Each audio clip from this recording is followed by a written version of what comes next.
Audio Jungle.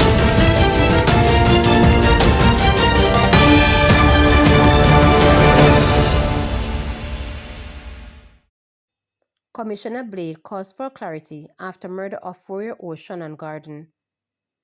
Police Commissioner Dr. Kevin Blake is calling for renewed moral clarity and collective resolve following a murder of a 4-year-old Shannon Garden, who was among 5 people gunned down in the St. Catherine community. In his latest column in the Force Orders, Dr. Blake condemned the growing tendency to blur the lines between victims and perpetrators, urging Jamaicans to resist narratives that excuse or justify violent criminality. Many who see murders and shooting injuries are mere numbers and percentage want us to believe that these hoodlums are to be treated as young men who the state has failed, Blake wrote. He argued that while poverty and hardship remain real challenges, they cannot be used to explain or excuse the deliberate taking of life. At the same time, the Commissioner reaffirmed his commitment to transparency and accountability in law enforcement, noting that any police-related loss of life must undergo serious and independent review. Let me be abundantly clear, this High Command fully embraces this, he noted. However, Dr. Blake pushed back against what he described as distortion within sections of the media, where isolated cases are sometimes used to paint the Jamaica Constabulary Force as systematic, abusive, or corrupt. Let no one mistake our silence for guilt, nor our professionalism for weakness. We will continue to face every challenge with heads held high, grounded in fact, fortified by integrity, he asserted. Dr. Blake's message, written in the wake of a particular tragic series of killing, underscored the emotional toll such events take on law enforcement officers and wider community. The images we carry in our minds from these scenes are not easily erased. This he noted, but they must strengthen our resolve rather than weaken our spirit. He reminded the public that policing is not merely about enforcement, but about safeguarding the nation's collective conscience and future, especially its children. Let this tragedy reignite our shared determination to secure every community and reaffirm the Jamaica Constabulary Force as the steadfast guardian of our nation's peace and conscience, Blake wrote.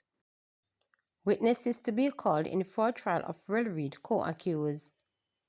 Several witnesses are expected to be called when the trial of former Education Minister Will Reid and his co-accused resumes on Thursday. Between 10 and 16 witnesses are expected to be called in the trial, where up to 92 witnesses in total are expected to give testimony. Parish Court Judge Burrell ruled Monday that the trial must move forward, granting an order of indictment. Attorney Hugh Wildman has in his own statement objected to the grant of the order, claiming that the prosecution was relying on statements that were illegally obtained to agreement from the rest of the defense lawyers in the case. The prosecution, in response on Monday, put forward that Wiseman's objection to the order was premature as matters of admissible of statements must be dealt with during the actual trial stage. Wiseman had put forward that the FID Act has a clause which prohibits its authorized agents and FID officers from sharing information gathered, and that such officers do not have the power to arrest for anyone charged. The Crown concurred with Wildman that the FID had investigative powers only, but maintained that members of the Jamaica Constabulary Force who were designated authorized officers of the FID also retained the power granted to them under the Constabulary Force Act, including powers of arrest. Wildman held fast to his position that the cases presented by the Crown did not in any way detach from the defense submission that all statements collected by the FID or police officers acted on behalf of the FID were not admissible. However, Burrell disagreed, ruling that it was within her remit of the preliminary stage to adjudicate admissibility of evidence on its entirety. She also rejects a defense submission that the trial be adjourned for another 10 weeks to give the defense more time to go through disclosures submitted by the Crown. The allegations are that Reid and his co-accused, his wife, Sharon Reid, and daughter, former Jamaica Labour Party councillor Kim Brown Lawrence, and former Caribbean Maritime University President Fitzpinnock, participated in a scheme that stole over $10 million in dollars of government funding from the Ministry of Education and CMU between 2016 and 2019. Transport Minister Darrell Voss assured parents that rural school bus drivers will not get second chance if they commit traffic infractions. Transport Minister Darrell Voss has sought to assure parents that drivers of rural school buses will not receive a second chance if they commit traffic infractions. Mr. Voss gave the assurance during a press conference on Friday as he again warned that a zero-tolerance approach will be taken against drivers with violations. He explained that a more severe disciplinary methodology will be applied to drivers who transport children. The minister noted that while there has been some traffic incidents involving the buses, they were minor. He added that the fleet reliability remains a top priority.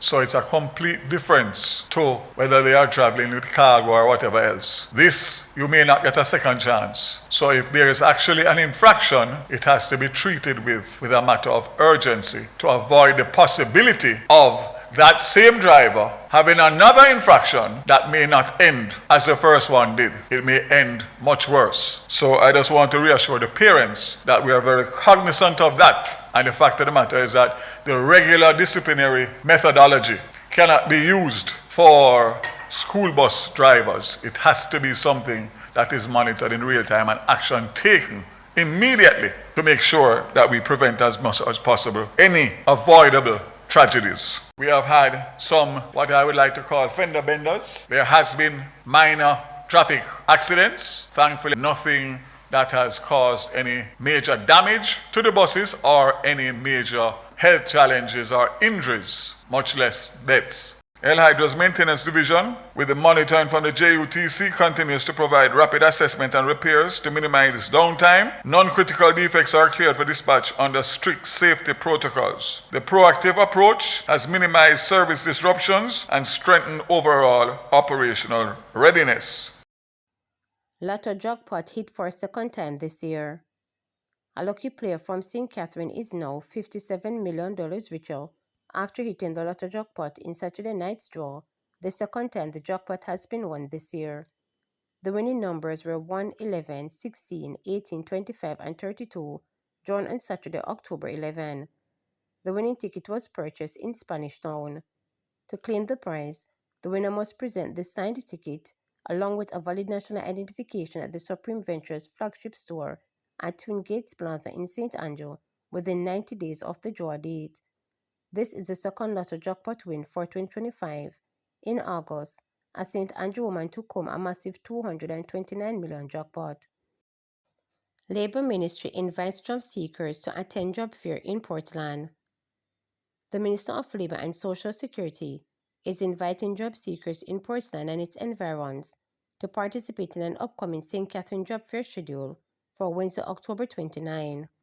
The event will take place at Celebration Church located at 1 Portmore Mall, Portmore, from 9 a.m. to 3 p.m. This initiative forms part of the ministry's ongoing commitment to providing opportunity, stability, and social protection for all Jamaicans. The job fair will feature a wide range of employment opportunities across several sections, including hospitality, security, finance, and customer service. Available positions include customer service representatives, baristas, chefs, security guards, accounting clerks, business technical analysts, shift supervisors, and restaurant managers. Several prominent companies will be in attendance, including Fantana Pharmacy, Harkai, Central Field, Starbucks Convenient Branch Limited, which includes Domino's and Circle K, SWAT Elite, Guardsman, Optimum, Wendy's, KFC, Restaurants Associations Limited, which includes Burger King, Popeye, and Little Caesar, and Honeybun, among others. Director of the Electronic Labor Exchange, Lyndon Ford, is encouraging all job seekers to research the companies of interest ahead of the event to better align themselves with potential employers.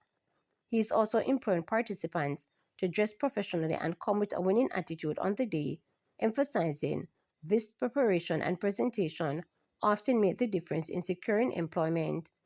Interested individuals encouraged to register online at lmis.gov.jm, upload their resume, and attend the event. Walk-ins will also be accepted. Participants are reminded to bring the necessary documents including proof of qualification, resume, National Insurance Scheme card, tax registration number, and 2 passport-size photographs. For additional information, persons may contact the ministry at customer service at mlss.gov.jm or visit mlss.gov.jm/events to view additional job fairs and vacancies. The ministry continues to work strategically to connect Jamaicans with meaningful employment opportunities and urges all eligible individuals to take advantage of this initiative. To subscribe, like, share, and click the notification bell for daily updates.